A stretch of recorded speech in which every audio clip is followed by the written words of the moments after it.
Nous allons parler tout de suite de la promotion des droits de l'homme et du civisme à la base. C'est vrai que le civisme, la promotion des droits de l'homme, on pense généralement que c'est justement une affaire surtout de personnes d'un certain niveau ou surtout de grandes personnes. En tout cas, on va creuser de fond en comble ce sujet. Et pour en parler, nous recevons ce soir Doris Yawa Genouya. Bonsoir. Bonsoir Samuel. Vous êtes responsable du département promotion des droits de l'homme et du genre au niveau du collectif des associations contre l'impunité au Togo. Première question avant de commencer, le sujet sur les droits de l'homme. Est-ce que vous arrivez d'abord suffisamment à le démocratiser? Eh ben, je vais dire que tu attaques de front et très lourd. Première question. Est-ce qu'on arrive suffisamment à démocratiser les droits de l'homme? Je veux dire que la démocratie elle-même, c'est un parcours. Et je doute que même les plus grandes démocraties ont vraiment réussi à atteindre le niveau qu'on appelle vraiment démocratie. Donc, nous sommes encore en cours. Maintenant, les droits de l'homme, il faut déjà que les gens comprennent la notion. Et avant de faire une réflexion un peu plus poussée pour savoir si on arrive à le démocratiser ou pas. Mais nous essayons de notre mieux, en tout cas, de faire sa promotion et de faire sa défense au niveau du collectif des associations contre l'impunité au Togo. Donc, je vais dire que nous sommes en chemin. Alors, quand vous dites qu'il faut déjà que les gens comprennent les droits de l'homme, à qui la faute s'il n'y a pas cette compréhension populaire des droits de l'homme? À personne, je vais dire. Il y a déjà un adage en droit qui dit que nul n'est censé ignorer la loi. Oui. Ça, c'est déjà ça. Et ensuite, l'information, elle se cherche et elle s'acquiert. Maintenant, au niveau d'un État, il y a un certain nombre de devoirs et d'attributions qui sont dévolus à tout un chacun en tant qu'acteur de la communauté. Donc, le gouvernement, les institutions, les OSC comme nous, les journalistes comme vous et le citoyen. Donc, à chacun de faire son travail, on va le dire. On va pas dire que c'est la faute à quelqu'un en soi, mais chacun essaie de faire son travail du mieux qu'il peut. Je vais dire qu'il faut que nous redoublions d'efforts. Alors, en tout cas, vous êtes en charge du département de promotion des droits de l'homme. S'il y a ce terme promotion des droits de l'homme, c'est que je me dis, vous avez compris que ce n'est pas ce qui est le mieux partagé entre humains. Même si on est censé ne pas l'ignorer, on ne le connaît pas. Oui, tout à fait. Ce n'est pas ce qui est le plus connu, le sujet le mieux maîtrisé, non. Et comme tu l'as dit, à qui la faute vraiment? On se demande, on se pose la question. Il y a certains, nous sommes sur un projet qui s'appelle Campagne sur les droits de l'homme et le civisme, qui est financé par notre partenaire ASW, Action pour un monde solidaire. Et sur le projet, nous avons fait des campagnes de sensibilisation dans 3 régions, la région maritime, la région des plateaux que nous avons bouclé la semaine dernière, et il reste la région des savanes. Et mon constat déjà dans les 2 premières régions qu'on a visitées, c'est qu'il y a une grande partie de la population qui ne connaît pas ses droits. Les gens se limitent en fait au droit de vote. Et cela s'arrête là-bas. Et il faut vraiment, il y a un gros travail à faire en termes de promotion des droits de l'homme. Parce qu'il faut connaître le droit pour pouvoir demander à ce qu'il soit respecté. Donc, il faut commencer par là. Quand vous faites ce genre d'activité où vous allez sur le terrain pour parler des droits de l'homme, est-ce que vous ne péchez pas aussi un peu en vous adressant le plus souvent à des gens d'un certain niveau, alors que moi, je ne sais pas, la dame de Botocoin, celle qui vend les coms, n'importe qui doit connaître ses droits? Oui, je suis tout à fait d'accord avec toi. C'est d'ailleurs pour ça même qu'on a initié ce projet. C'est parce qu'on s'est rendu compte que la plupart du temps, quand nous faisons nos actions de promotion, nous nous arrêtons dans les grandes villes. Nous avons effectivement des OSC, des organisations qui sont sur le terrain, qui travaillent avec les populations à la base. Mais généralement, c'est sur un aspect donné particulier, soit relatif aux droits des femmes, soit relatif aux droits à la terre, aux droits fonciers, ou bien à la RSE dans les zones minières. Et parfois, les populations ne s'arrêtent qu'à ce type de droit-là. Donc, nous avons voulu recommencer, en fait, réeffacer le tableau, recommencer à la base, les droits de l'homme en général, c'est-à-dire les libertés, les facultés qui sont inhérentes à tout être vivant. Dès que tu es un être humain, il y a des droits qui te sont reconnus. Maintenant, c'est aussi de parler à des personnes peut-être qui n'ont pas été à l'école. Donc, cet aspect-là est souvent occulté. Nous essayons de faire des renforcements de capacités, mais à des représentants qui comprennent peut-être le français. Donc, cette fois-ci, nous avons essayé de réexpliquer ce que nous avons, ce que nous connaissons en gros français là, en français facile. Et sur le terrain, il s'est fait un travail de traduction. Mais déjà, pour le projet, nous avons commencé par élaborer ce manuel-là, qui est destiné à 3 types de participants. Donc, nous avons le niveau débutant. Débutant, c'est que vous n'avez jamais été en contact avec, ou bien vous avez eu très peu de contact avec les notions. Après, le niveau intermédiaire, des personnes qui ont 1 ou 2 fois entendu parler de ça, et qui ont besoin de renforcement de capacité. Et un niveau beaucoup plus avancé pour des personnes comme vous et moi, puisque vous savez, on ne finit jamais d'apprendre. Il faut tout le temps refaire tout ça. Voilà. Alors, est-ce que vous arrivez quand même, après tout ça, en tout cas tout ce qui est fait, ce n'est pas aujourd'hui que vous avez commencé, à vous dire, en termes quantitatifs, ça s'améliore? Bon. Ou vous êtes dans ce perpétuel recommencement? Non, vous savez, le gros problème avec les renforcements de capacité et les formations, c'est après, qu'est-ce qu'on en fait? Parce que généralement, notre optique, c'est que nous formons un échantillon de personnes, nous apportons les formations à un échantillon qui est censé aussi maintenant relayer à la base. Mais quand ce travail-là n'est pas fait, vous allez rester dans un cercle perpétuel de recommencement. Mais maintenant, je me dis, même si on doit organiser une formation en prenant des groupes de 15 à la fois pour pouvoir sillonner tout le Togo, il va falloir le faire parce que connaître ses droits et ses devoirs et même cultiver le civisme, c'est très important. Hein. Des fois, nous avons des notions que nous connaissons mais que nous oublions quand nous grandissons. Quand vous et moi, on était petits, on a appris à respecter les feux tricolores à l'école sur le papier. Ceux deux pour pouvoir valider le civisme et l'éducation civique. Mais quand on a grandi et qu'on a eu notre moto, on n'a pas tout le temps respecté les feux de signalisation. Donc, il faut qu'on le rappelle de temps en temps. Donc, voilà, un peu. Mais sur le terrain, vous sentez une volonté de la part de nos populations de connaître leurs droits? Oui. Très. Effectivement, il y a un grand, un grand besoin, une grande soif de plus entendre ces genres de messages. Nous sommes allés dans des communautés où il n'y avait pas d'électricité parfois, ni d'eau, et où peut-être vous n'avez aucun accès, ou bien l'accès le plus proche à une grande ville, parfois à un hôpital, se trouve à des kilomètres de là. Donc, quand vous vous souvenez de ces communautés-là, que vous venez vers eux, vous venez leur partager un message et qu'ils se rendent compte, en fait, nous avons des droits. Nous pouvons réclamer. Les personnes que nous avons élues, nous pouvons leur demander des comptes par rapport à ce qui se fait ou ce qui ne se fait pas. Ils sont contents, ils veulent en savoir plus. Oui, il y a une grande soif à la base de connaître ses droits et de cultiver le civisme. Alors, puisqu'on parle de la promotion des droits de l'homme et du civisme à la base, y a-t-il une corrélation entre l'ignorance des droits de l'homme et l'incivisme? Bon, je n'ai pas fait l'étude, mais je vais dire oui, tout de go. Tout simplement pourquoi je prends le sujet très terre à terre. Si tu ne connais pas les droits, d'abord tes droits, qui sont aussi les droits de tes voisins, tu es plus enclin à ne pas le respecter et à ne pas respecter ce qui serait profitable à nous tous.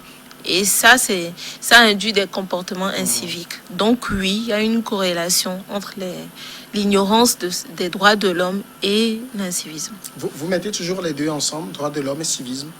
Non, pas forcément. On peut mettre droits de l'homme et citoyenneté. Je pense que sur le guide que vous avez là, les deux sont ensemble. Oui, c'est parce que dans le cadre de ce projet spécifiquement, nous avons voulu adresser ces deux notions-là ensemble et faire le lien entre les deux. Et d'ailleurs, le lien se fait très facilement entre droits de l'homme, citoyenneté et civisme. Et quand vous parlez de civisme, vous parlez de quoi exactement? Bon, quand on parle de civisme, on parle de l'amour de sa communauté, du fait de participer à la vie communautaire pour un bien-être social, pour pouvoir vivre en harmonie les uns avec les autres. Donc, ça passe par le fait de respecter les autorités locaux. Ça passe par le fait de faire des travaux communautaires. Ça passe par le fait de respecter ou bien de protéger les biens communs. Et ça passe par le fait, on peut aussi le lier à des notions comme la lutte contre la corruption, la responsabilité sociétale des entreprises.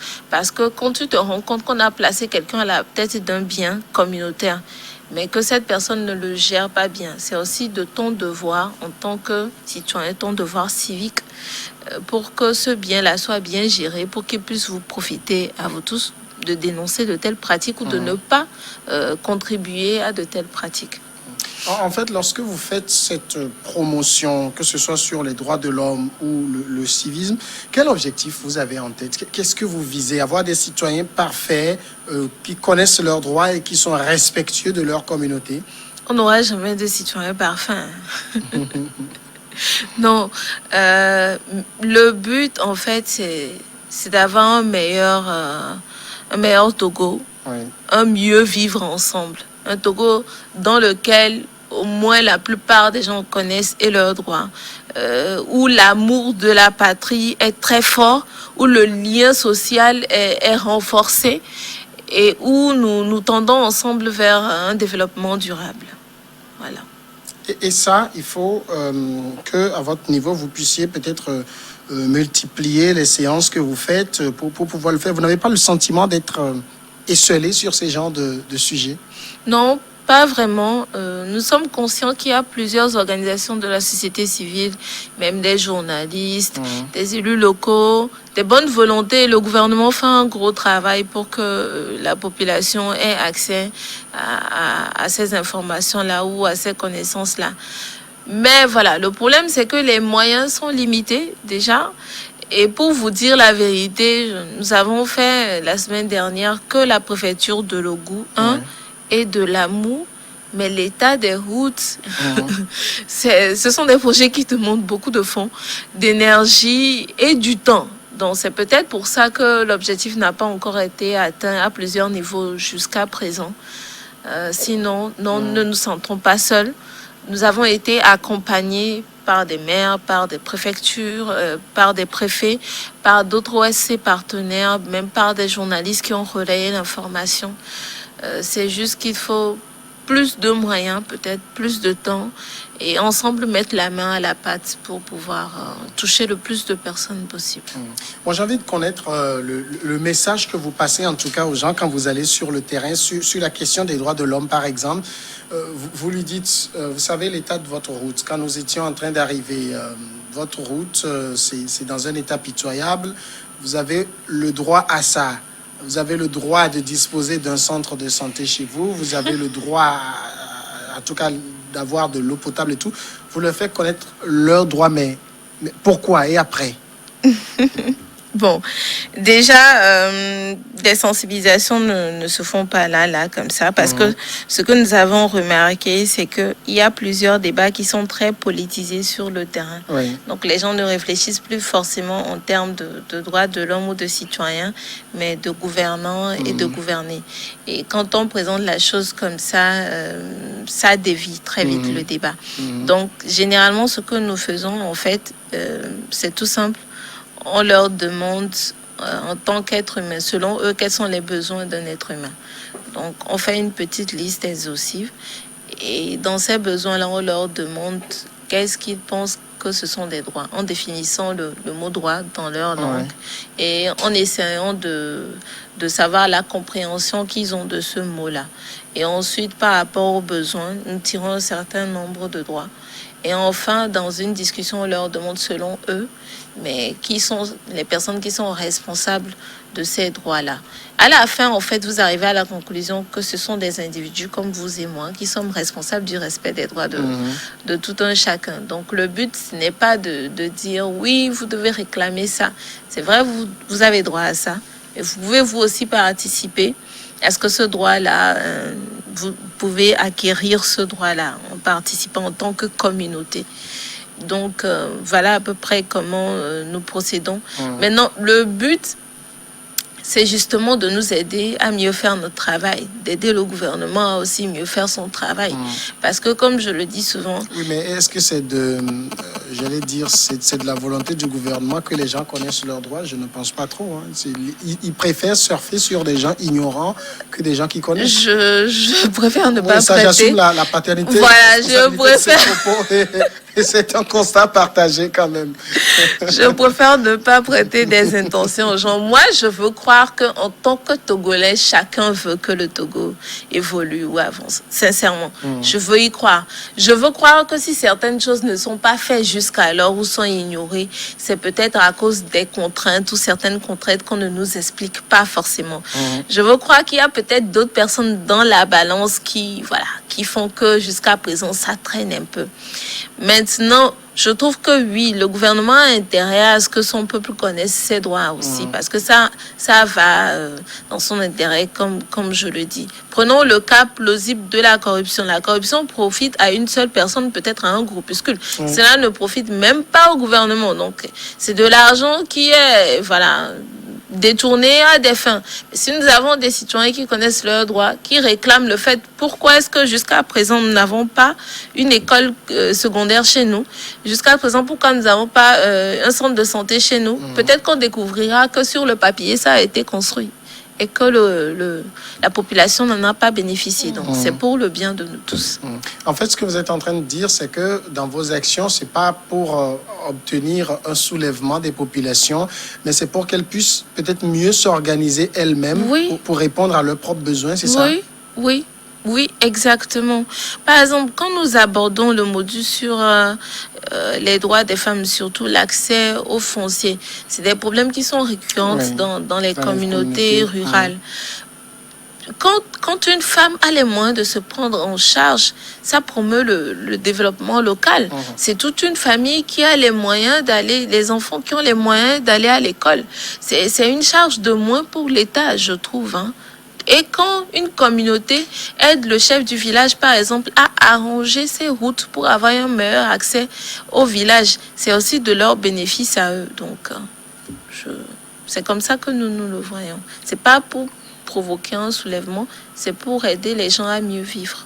Mais quand vous faites ce genre de formation où vous promouvez les droits de l'homme, le civisme, est-ce que vous arrivez après à faire un suivi pour voir s'il y a du changement, s'il y a du nouveau?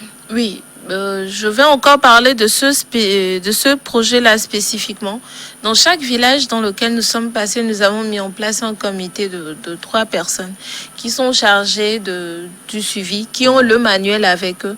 Donc, ce sont des personnes que nous allons reformer après parce que un seul jour dans un seul village ne va pas faire de vous des défenseurs aguerris.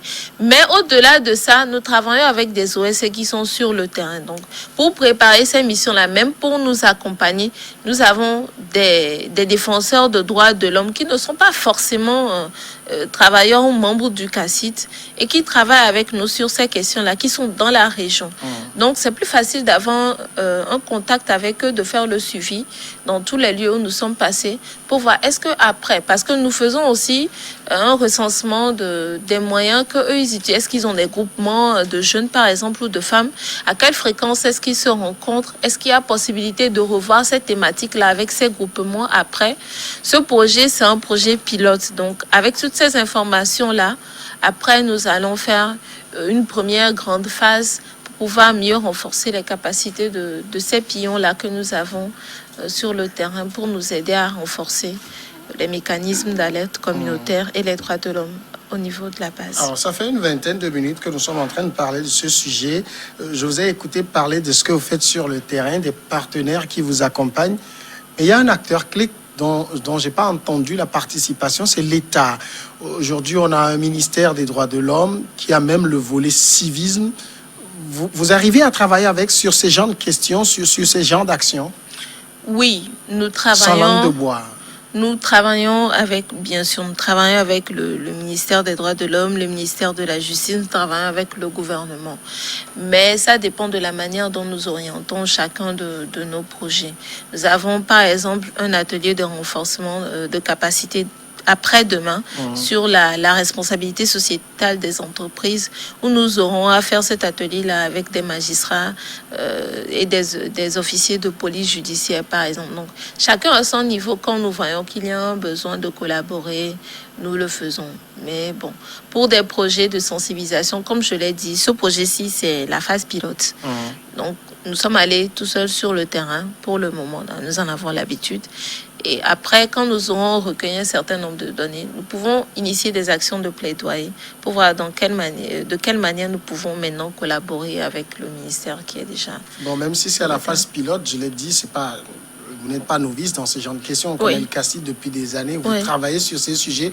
Vous recevez l'appui de l'État sur vos actions dans ce sens? Bon, vous savez, les membres du gouvernement ont une ligne de oui, parce conduite, que la formation sur les questions de droits de l'homme et tout, en tout cas, tout ce qui est formation, c'est d'abord l'État, c'est d'abord le gouvernement. Vous le faites en tant qu'organisation de la société civile. Vous devez être accompagné là-dessus. Oui, mais bon, c'est votre droit aussi. Oui, c'est notre droit aussi. Peut-être nous allons le réclamer sur la deuxième phase parce que nous avons aussi relevé des besoins de pièces d'identité. Les gens n'ont pas leur naissance, les gens n'ont pas leur nationalité. Ça fait partie aussi du fait d'être citoyen. Donc, pour la phase prochaine du projet, là, nous avons fait un premier travail de déblayage du terrain et de recueil de besoins. Donc, pour la prochaine phase, assurément, nous serons accompagnés par les ministères et institutions qui travaillent sur la question pour cette phase-là. Donc, quand vous parlez de prochaine phase, c'est-à-dire ce ne sera plus la même chose que ça, il y aura un plus? Bon, cette phase-ci, il y a un volet formation, un volet assistance sociale et juridique. Donc, nous avons aussi recueilli un certain nombre de problèmes ou de conflits qui sont sur le terrain.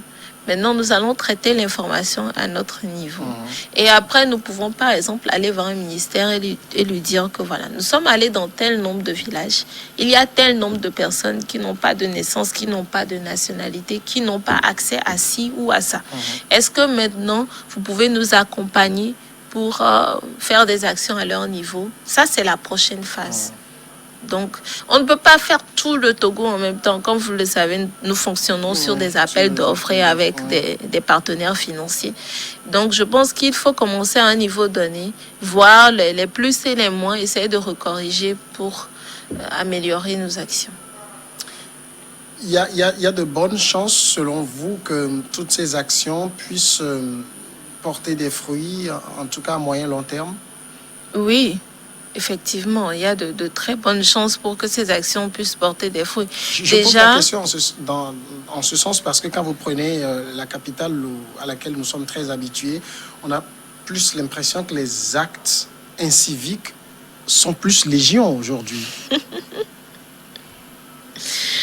Vous n'avez pas tout à fait tort. Je vis à Lomé comme vous et je suis étonnée du peu d'amour que nous avons au fil des années pour la patrie. Oui, moi je m'étonnais la dernière fois, j'étais dans mon véhicule, il y avait un véhicule très joli devant moi qui se permet de baisser la vitre et de jeter un gros sac avec du n'importe quoi dessus la vitre. J'ai pas compris comment quelqu'un d'éduqué peut avoir ce genre d'attitude dans sa propre cité. Oui, c'est exactement ce que je disais, que vous me demandiez si on n'était pas dans un perpétuel recommencement. Et c'est vrai, en fait, le besoin est là, que les gens soient formés sur la question, qu'ils soient sensibilisés sur la question. Mais vous allez même remarquer que paradoxalement, les villages sont plus propres que les villes. Oui. Les villages sont plus propres que les villes. Ils ont un peu plus une notion de protection de l'environnement que nous. Parce qu'eux vivent de la terre. eux, ils savent très bien qu'ils ne peuvent pas polluer comme ça leur environnement sans que cela n'ait un retour, bien un effet immédiat sur leur santé. Donc, notre message, en tout cas, a été accueilli avec enthousiasme, autant par la population que par les chefs de village et les autorités locaux que nous avons pu rencontrer. Donc, nous avons bon espoir que cela va continuer. En tout cas, comme je l'ai dit, ce n'est pas une seule formation, une seule sensibilisation qui peut changer quelque chose. Donc, il va falloir redoubler d'efforts, y retourner plusieurs fois, installer plutôt un mécanisme qui leur permettra, avec le manuel bien sûr, de pouvoir se rappeler tout le temps que voilà, en tant que citoyen, je ne dois pas faire ci, je dois faire ça, je dois aider à faire ça. Donc, les milieux ruraux sont plus propres que les milieux urbains, vous venez de le dire, mais vous maximisez vos actions sur les milieux ruraux. Oui, nous maximisons nos actions parce que la sensibilisation ne porte pas uniquement sur la protection de l'environnement. Elle porte sur les droits de l'homme, voilà, en général, et le civisme aussi. Donc, c'est un aspect aussi. Donc, voilà. Doris Yawa Genouya, merci d'être passé répondre à nos questions. Merci de m'avoir reçu. Vous êtes la responsable du département promotion des droits de l'homme et genre au niveau du collectif des associations contre l'impunité au Togo. On va marquer la pause maintenant et puis après le journal, nous allons passer un regard croisé.